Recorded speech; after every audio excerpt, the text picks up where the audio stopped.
Hi dear students, बात करते हैं रिएक्टिविटी ऑफ अल्काइल हैलाइड की।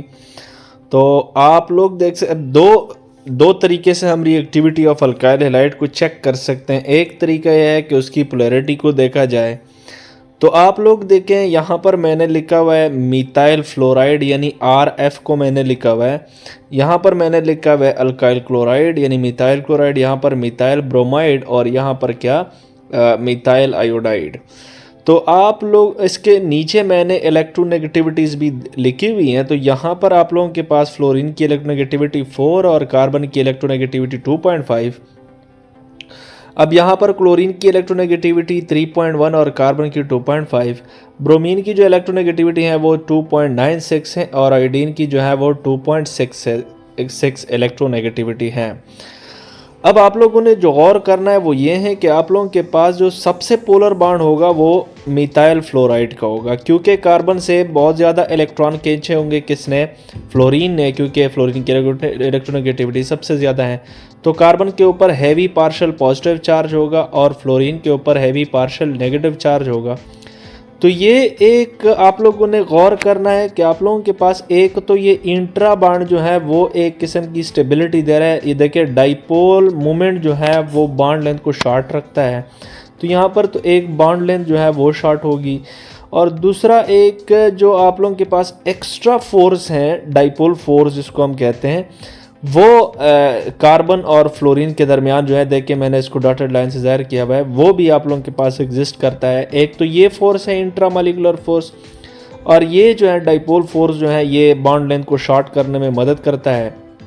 तो हमारे पास जो बॉन्ड लेंथ सबसे ज़्यादा शॉर्ट होगा वो किस, कार्बन और फ्लोरीन के दरमियान होगा। जितना बॉन्ड लेंथ शॉर्ट होता है उतना आप लोगों के पास वो बॉन्ड जो है वो स्टेबल होता है। आइए देखते हैं मिथाइल क्लोराइड को।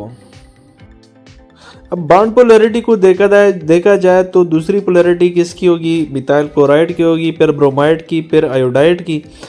तो जितना पोलर होगा उतनी स्टेबिलिटी ज़्यादा होगी। जितना एक बॉन्ड स्टेबल होगा वो लेस रिएक्टिव होगा, जितना एक बॉन्ड अनस्टेबल होगा वो मोर रिएक्टिव होगा। यानी ये स्टेबल बॉन्ड है तो हमारे पास इसकी बॉन्ड लेंथ शॉर्ट है ड्यू टू पोलैरिटी, तो ये लेस रिएक्टिव होगा और ये मोर रिएक्टिव होगा। यहाँ पर मैंने लिखा भी हुआ है इन ऑल RF जो है ये इसकी बात कर रहा है, मोर पोलर यानी RF जो है वो ज़्यादा पोलर है and stable, so it is less reactive. ये क्या है, लेस रिएक्टिव है।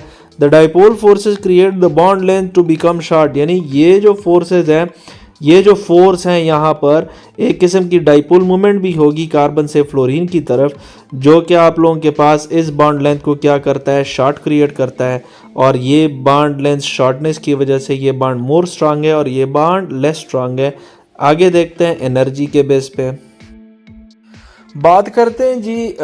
Stability of alkyl halide on the basis of energy, यहाँ से और भी क्लियर हो जाएगा। तो यहाँ पर बॉन्ड एंथैल्पी जो है उसकी डेफिनेशन मैंने लिखी हुई है, the energy required to form और टू ब्रेक अ बॉन्ड। कोई भी एनर्जी जो कि आप लोगों के पास या तो रिलीज होती है बॉन्ड फॉर्मेशन के अंदर या बॉन्ड एनर्जी ब्रेकेज के लिए यूज होती है, उसको हम बॉन्ड एंथैल्पी बोलते हैं।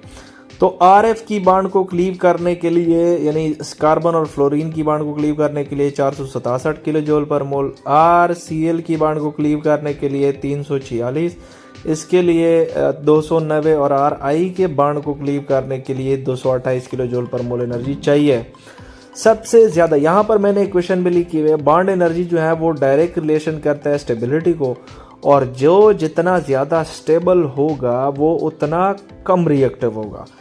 तो आप लोगों के पास सबसे ज़्यादा एनर्जी किसकी है, RF की है। तो जाहिर सी बात है ये मोर स्टेबल होगा इस इक्वेशन के मुताबिक। अगर ये मोर स्टेबल है तो ये लेस रिएक्टिव है। और देखिए सबसे कम एनर्जी किसकी है, बॉन्ड एंथैल्पी किसकी है, 228 किलो जूल RI की है। तो आप लोगों के पास ये सबसे ज़्यादा रिएक्टिव होगा क्योंकि उसकी स्टेबिलिटी जो है वो क्या है, कम है। तो सबसे ज़्यादा इस बॉन्ड एनर्जी या बॉन्ड एंथैल्पी के तौर पे भी हमने समझ लिया कि जो सबसे कम एनर्जी चाहिए किस बॉन्ड को तोड़ने के लिए, तो आप लोगों के पास कौन सा बॉन्ड है, RI है। तो RI हमारे पास सबसे ज़्यादा रिएक्टिव और RF हमारा सबसे कम रिएक्टिव। ये हमारे पास लेस स्टेबल और ये हमारे पास सबसे ज़्यादा स्टेबल। आई होप आप लोगों को ये लेक्चर समझ आ गया होगा। Thank you for watching.